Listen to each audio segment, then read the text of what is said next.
Good morning everyone, welcome है आपका commerce class सिंगस में। मैं असलम मंसूरी। आज हम डिसोल्यूशन पार्टनरशिप का जो अगला टॉपिक है कि कोई पार्टनर इंसॉल्वेंट हो गया, दिवालिया हो गया। अब इंसॉल्वेंट हो जाने के बाद उसकी जो डिफिसिटी ऑफ कैपिटल अमाउंट है या डिफिसिटी ऑफ अमाउंट है उसको जो रिमेन पार्टनर है किस हिसाब से फिल करेंगे। लास्ट वीडियो में हमने पढ़ लिया था कि ब्रिटिश में इंग्लैंड में एक कोर्ट में केस चला था, गार्नर वर्सेस मर्रे का जो था केस, उसमें हमने आपको पहले बता दिया था, फिर आपसे रिपीट कर रहा हूँ कि तीन पार्टनर थे, गार्नर, मर्रे और विल्किंस नाम के तीन पार्टनर थे।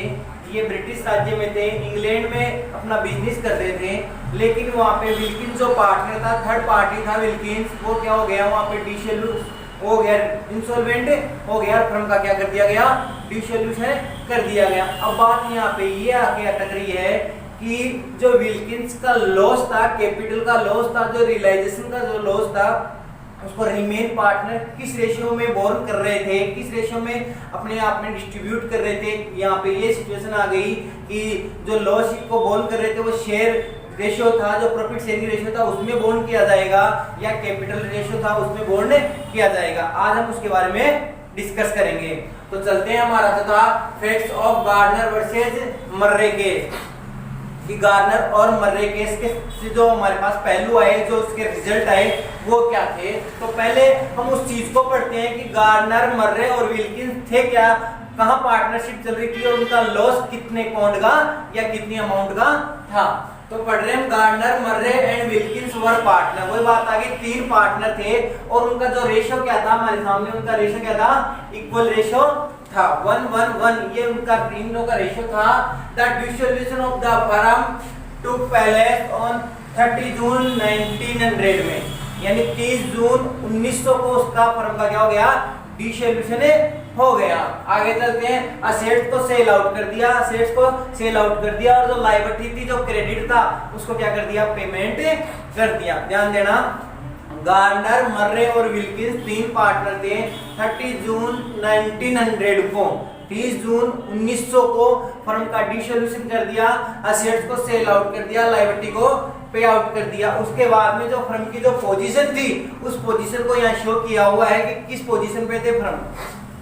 तो यहाँ पे बताया जा रहा है, and asset of the firm were sold out and creditors paid after the all firms status was as under. ये उसकी फर्म की सिचुएशन थी। फर्म की सिचुएशन बता रहा, लाइव बैलेंस शीट दे रखी है हमारे पास, जो लायबिलिटी में हमारे पास दे रखा है गार्नर्स कैपिटल और मर्रे की कैपिटल पाउंड में दिखा रखी है। और हमारे पास जो असेट थी हमारे एक्चुअल में वो थी कैश, हमारे पास जो कैश बैलेंस था वो था 1916 पाउंड और विल्किंस की जो कैपिटल थी 263, यानी विल्किंस ने पहले क्या कर लिया, कैश विड्रॉल कर लिया, यानी फर्म उसके खुद के मांगती है। तो ये विल्किंस का क्या हो गया था, यहाँ पे लॉस हो गया था, क्योंकि विल्किंस चला गया, निकाल लिया, विल्किंस ने कितना विड्रॉ कर लिया, ये लॉस ना मान के एक बार विड्रॉ कर लिया उसने 263 पाउंड। अब रियलाइजेशन अकाउंट जब मेंटेन किया, जब डिसोल्यूशन हुआ फर्म का, तब रियलाइजेशन अकाउंट मेंटेन किया तो हमारे सामने लॉस कितने का आया, 635 पाउंड का क्या गया हमारे पास, ये लॉस आ गया हमारे पास 6305 है, क्या है, 635 का लॉस आया भाई।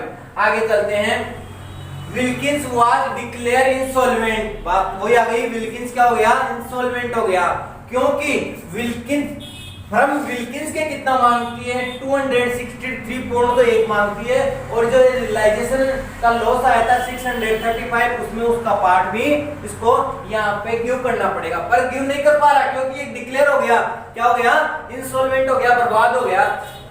And nothing could be realised, और उससे कुछ भी रियलाइज्ड नहीं हुआ, उसने फर्म को कुछ भी पे नहीं किया। ही टोटल लायबिलिटी, अब उसकी टोटल लायबिलिटी देखो कैसे लायबिलिटी निकलेगी, 263 तो उसकी हुआ आएगी, एक्चुअल में उसका जो कैपिटल था वही बोरोड किया था, उसने विड्रॉ कर लिया था, तो वो भी बोरोड करेगा, उसको देना पड़ेगा। इसके बाद में हमारे पास 635 का क्या था, जो रियलाइजेशन था, तीनों का लॉस था, 635 का 1/3 पार्ट भी निकलेगा, क्योंकि रेशियो क्या था, 1:1 था। तो एक्चुअल में उसका जो लॉस आया था वो आया 475 पॉइंट आया है, दे रखा है यहाँ पे टुवर्ड फर्म ही टोटल लायबिलिटी, उसकी जो टोटल लायबिलिटी टुवर्ड्स फर्म 263, ये तो उसका कैपिटल का विड्रॉल कर लिया था, वो भी उसको देना पड़ेगा, फर्म में बॉन्ड करना पड़ेगा, लाया जाएगा, वहन करना पड़ेगा। और 635 का 1/3 जो पार्ट आता तो टोटल कितना आया 475 पॉइंट आ गया यहाँ पे। तो ये जो लॉस हो गया टोटल फर्म को कितना लॉस हुआ 475 का 475 पॉइंट का लॉस हो गया। अब बात आती है ये जो लॉस हुआ एक्चुअल में 475 का जो क्या हो गया हमारे पास है फर्म को लॉस हुआ है। पार्टनर कौन बचे? अब पार्टनर दो बचे हैं, गार्डनर और मर्रे। अब उनके सामने ये बात आ गई कि इस लॉस को कौन वहन करे, किस रेशियो में वहन करे। The question before the court में जाने से पहले was be which ratio should Gardner and Murray share Wilkins capital loss। बात हुआ रही है कि अब ये 475 का जो लॉस हुआ है 475 का जो लॉस हुआ है उसको जो रिमेन पार्टनर था गार्डनर और मर्रे किस रेशियो में वहन करें। तो ये था कि किस रेशियो में वहन करें। तो कोर्ट ने क्या डिसीजन दिया, ध्यान देना, कोर्ट ने जो डिसीजन दिया कि जो ये लॉस आया था तो उनका कौन से रेशियो में वहन किया जाएगा, कैपिटल रेशियो में इसको बॉन्ड किया जाएगा बाय द रिमेन पार्टनर। जो रिमेन पार्टनर थे गार्डनर और मर्रे इसको कौन से रेशियो में वहन करेंगे, कौन से रेशियो में बॉन्ड करेंगे, कैपिटल रेशियो में बॉन्ड किया जाएगा। अब कैपिटल रेशियो कौन से आएंगे, विच कैपिटल आर, कौन सी कैपिटल, वो कैपिटल जो डिसोल्यूशन से पहले थी, ये जो फर्म का डिसोल्यूशन हुआ है उससे पहले की जो कैपिटल थी उसी कैपिटल रेशियो में इस लॉस को रिमेन पार्टनर के द्वारा बॉन्ड किया जाएगा। अब इससे जो रिजल्ट निकला, इस केस से जो रिजल्ट निकला उस पॉइंट को हम आगे पढ़ते हैं। बी कंटिन्यू, टॉपिक को हम आगे बढ़ाते हैं। अगला टॉपिक अपना verdict delivered in the case, यानी जो केस था इस केसले में हमारे सामने क्या फैसला आया, उस केस किस फैसले को हम यहाँ पे रीड कर रहे हैं, समझने की कोशिश करना आप।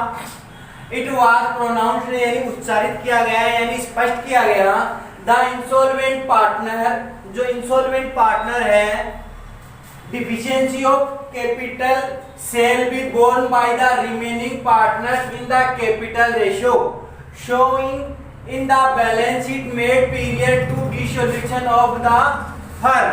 कहने का मतलब ये है कि जो इंसॉल्वेंट पार्टनर है, जो पार्टनर इंसॉल्वेंट हो गया डिसोल्यूशन के टाइम पे, अब उसकी जो डिफिशिएंसी ऑफ कैपिटल अमाउंट है सोल्वेंट पार्टनर उसको कैपिटल रेशियो में बॉन्ड करेंगे। कंडीशन ये है कि कैपिटल कौन सी होनी चाहिए, डिसोल्यूशन टाइम से पहले की कैपिटल होनी चाहिए, उसी का कैपिटल रेशियो यहाँ कैलकुलेट किया जाएगा। तो वही चीज बता रहा है कि कौन सी कैपिटल होनी चाहिए, कैपिटल रेशियो कौन सा होना चाहिए, showing in the balance sheet, जो बैलेंस शीट में शो किया हो जाएगा made period to dissolution, dissolution के मेड होने से पहले, डिसोल्यूशन होने से पहले जो फर्म की बैलेंस शीट थी वहीं से कैपिटल रेशियो कैलकुलेट किया जाएगा।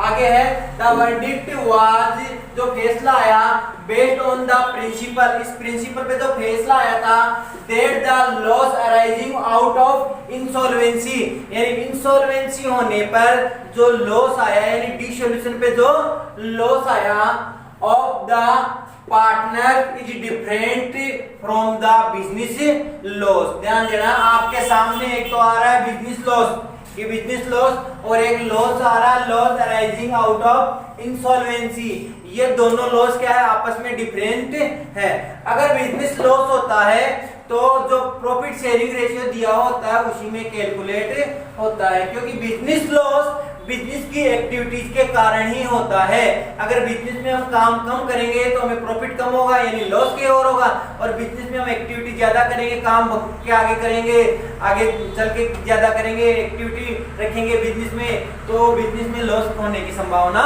कम रहती है। तो बिजनेस का जो लॉस होता है, बिजनेस का जो प्रॉफिट होता है वो डिपेंड ऑन बिजनेस एक्टिविटीज, और जो loss arising out of insolvency यानी इंसॉल्वेंसी पे जो लॉस हुआ है वो पार्टनर के इंसॉल्वेंट होने पे हुआ है। अचानक सडनली पार्टनर क्या हो गया, पहले पार्टनर सही था, एक्टिव पार्टनर था, बट उसकी जो प्रॉब्लम है, उस प्रॉब्लम्स के जो भी रीजन है, उसकी जो फाइनेंशियल है, जो इकोनॉमी है, उसकी डाउन हो गई, उसके कारण वो क्या हो गया, इंसॉल्वेंट हो गया। तो ये लॉस सडनली आया है। जो ये सडनली लॉस आया है, ये लॉस बिजनेस के लॉस से क्या होता है, डिफरेंट होता है। तो ये जो लॉस आया है, इंसॉल्वेंसी पे लॉस आया है, इसको कैपिटल रेशियो से बोर्न किया जाएगा, और जो बिजनेस लॉस है इसको प्रॉफिट शेयरिंग रेशियो से क्या किया जाएगा, बोर्न किया जाएगा।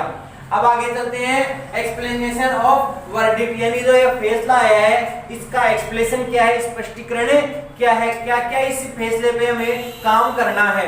तो पहला पॉइंट है, इसमें दो ही पॉइंट है कि जो डिफिसिटी ऑफ अमाउंट है, जो लॉस है, उसको कौन से रेशियो में बोर्न किया जाएगा, कैपिटल रेशियो में। तो पहला पॉइंट वही आ रहा है, deficiency of capital of insolvent partner. वही बात है कि इंसॉल्वेंट पार्टनर की जो डिफिसिटी ऑफ कैपिटल है वुड बी बोर्न, यानी बोर्न की जाएगी in their capital ratio by the remain partner. ध्यान देना, रिमेन पार्टनर के द्वारा ही जो इंसॉल्वेंट पार्टनर है उसकी जो डिफिसिटी मनी है उसको कैपिटल रेशियो में बोर्न की जाएगी। दूसरा पॉइंट क्या है, सोल्वेंट पार्टनर। तो सोल्वेंट पार्टनर यानी जो रिमेन पार्टनर है, सोल्वेंट पार्टनर है, शुड ब्रिंग इन केस, यानी केस ब्रिंग करेंगे, क्या करेंगे, for their share of realisation loss, यानी रियलाइजेशन लॉस को क्या करेंगे, वो केस ब्रिंग करेंगे, यानी केस ब्रॉट करेंगे। ध्यान देना, यहाँ पे फॉर एग्जांपल हमारे पास पार्टनर है, तीन पार्टनर है ए बी सी, ठीक है, इनका रेशियो है 5:3:2, ठीक है। अब इसके बाद में हमें पता चलता है कि जो बी पार्टनर है वो क्या हो गया, यहाँ पे इंसॉल्वेंट हो गया, यानी दिवालिया हो गया। अब इंसॉल्वेंट होने के बाद, ठीक है, इंसॉल्वेंट होने के बाद जो पार्टनर का क्या था, लॉस था, कैपिटल का लॉस था। एक होता है कैपिटल लॉस यानी कैपिटल की अमाउंट, और एक होता है रियलाइजेशन लॉस, रियलाइजेशन लॉस, क्योंकि लॉस होगा तभी फर्म का क्या हो जाएगा, डिसोल्यूट हो जाएगा। तो रियलाइजेशन, एक तो ये आ गया, ये क्या थी, कैपिटल मनी, ये था पार्टनर्स की कैपिटल थी, पार्टनर्स का कैपिटल था। दोनों पॉइंट, पार्टनर्स के कैपिटल को ध्यान देना, बी की जो कैपिटल का था उसको तो बोर्न करेंगे, डिफिसिटी ऑफ पार्टनर्स कैपिटल, इसको तो बोर्न करेंगे रिमेन पार्टनर, जो ए और बी है, ए और बी है, इसको जो रेशियो में, कौन से रेशियो में, कैपिटल रेशियो में बोर्न करेंगे। ध्यान देना, कैपिटल की जो मनी है और insolvent of partner, insolvent partner की जो डिफिसिटी कैपिटल है उसको तो remain partner सोल्वेंट partner capital ratio में बोर्न करेंगे। पहला पॉइंट तो ये।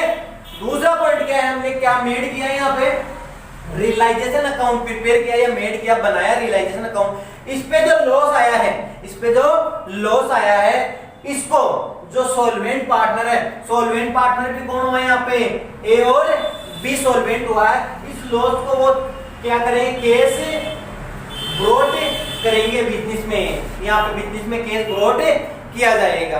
तो आया समझ में। एक बार तो डिफिसिटी अमाउंट को, डिफिसिटी अमाउंट ऑफ इंसॉल्वेंट पार्टनर की रिमेन पार्टनर कौन से रेशियो में बोर्न करेंगे, कैपिटल रेशियो में बोर्न करेंगे। और दूसरी बात है, जो रियलाइजेशन का जो लॉस होता है उसको रिमेन पार्टनर क्या करेंगे, केस ब्रॉट करेंगे। तो आया होगा इतना समझ में। अब इसमें एक पॉइंट और है हमारे पास, अगर हमारे पास कोई इंफॉर्मेशन नहीं है क्वेश्चन में, क्वेश्चन दिया हुआ रहेगा, क्वेश्चन को सोल्व करना होता है कि डिसोल्यूशन पे फर्म के डिसोल्यूशन के इस पे क्वेश्चन को सोल्व करो। अब हमारे पास कंडीशन ये है कि इंसॉल्वेंट होने के बाद में हम जो डिफिसिटी मनी है, डिफिसिटी अमाउंट है, उसको हम कैपिटल रेशियो में डिस्ट्रीब्यूट करें या जो शेयरिंग प्रॉफिट रेशियो है उसमें डिस्ट्रीब्यूट करें, कौन से रेशियो में डिस्ट्रीब्यूट किया जाएगा, तो वो कंफ्यूजन है। यहाँ पे कंफ्यूजन नहीं रहेगा। हमारे पास एक नोट है आपके सामने, नोट है, विदाउट एनी इंफॉर्मेशन, ध्यान देना, विदाउट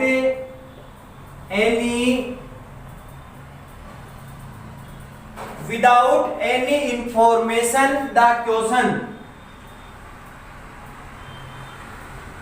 विदाउट एनी इंफॉर्मेशन यानी कोई भी सूचना नहीं है, क्वेश्चन में कोई भी सूचना, मस्ट बी सोल्व, उसको सोल्व किया जाएगा, मस्ट बी सोल्व्ड, उस क्वेश्चन को सोल्व किया जाएगा on the basis of Garner versus Murray, on the basis of Garner versus Marre.